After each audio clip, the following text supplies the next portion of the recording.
It's going on. It's Friday, January 27th, and it's time for me to recap my photographic week, or at least talk about some of my favorite photos that I took this week. A little bit under the weather, but I think this guy on Monday was a little bit more under than I was. Some might even say he was undercover during his job.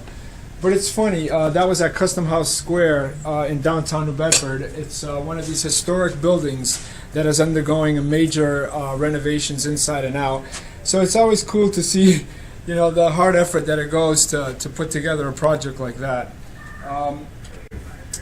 The next day we had, just before I was leaving, we got a call that there was a fire happening in the south end of New Bedford. So I headed down there, and just as I got there, it was a very small fire, but it was like one of these simulated fireplaces that actually puts out heat, like a space heater.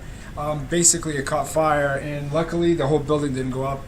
The firefighters from Engine 1 were down there really quickly, and that's what I saw. The lieutenant was in there inspecting. You can actually see a piece of the apparatus that actually caught fire. There was a television on top of that, but I think one of the most important things as a photojournalist that I can really say for those of you who are starting in the business is to grow really strong relationships with guys like the fire department and the police department. Now, that's not to say you're going to get access to everything you want, but if they understand that you're serious about your job, but you also understand the limitations, then you're going to end up with a lot more access than you might even surprise. Yesterday was an interesting day. Started driving around Dartmouth and Westport, and I saw a lot of interesting things, a lot of new residents going up.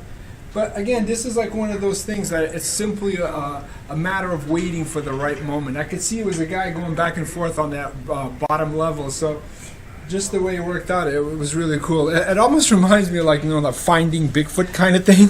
Well, there it is right there. So that was at about 8 a.m. This was at about 9 a.m., which was at UMass Dartmouth, which is not too far from where I shot the other photograph.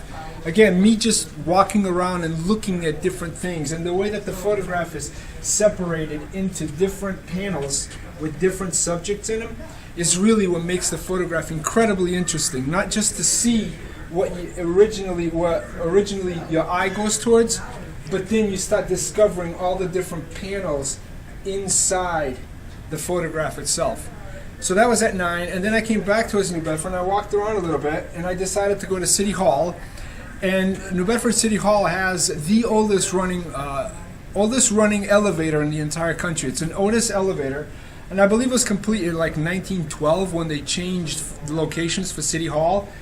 But I'm walking around and I saw the cage for the elevator, and it kind of reminded me, and maybe it was my engineering mind, but it reminded me like a Fibonacci sequence for some reason. And I just kind of sat there and I saw this thing spiraling, and I just waited, and this gentleman walked by on the second floor, took the photograph. There it is. Today, again, same drill, got up real early. I really like to photograph early in the morning. Believe it or not, there's a lot of activity early in the morning. And driving in Fairhaven, and I saw this guy working on the lights right next to a Walgreens. So the Walgreens parking lot was actually relatively high. That's why I was able to make this photograph from the angle that I did. Then you can see the sun is coming up behind him, and he's doing some work to the traffic lights. So that's how that photograph came to be. Once again, thank you so much. I hope you guys take the time to watch some of my other videos, and obviously to subscribe. There's my little head down at the bottom there. Click that, subscribe to my channel, and I look forward to talking to you guys again next week.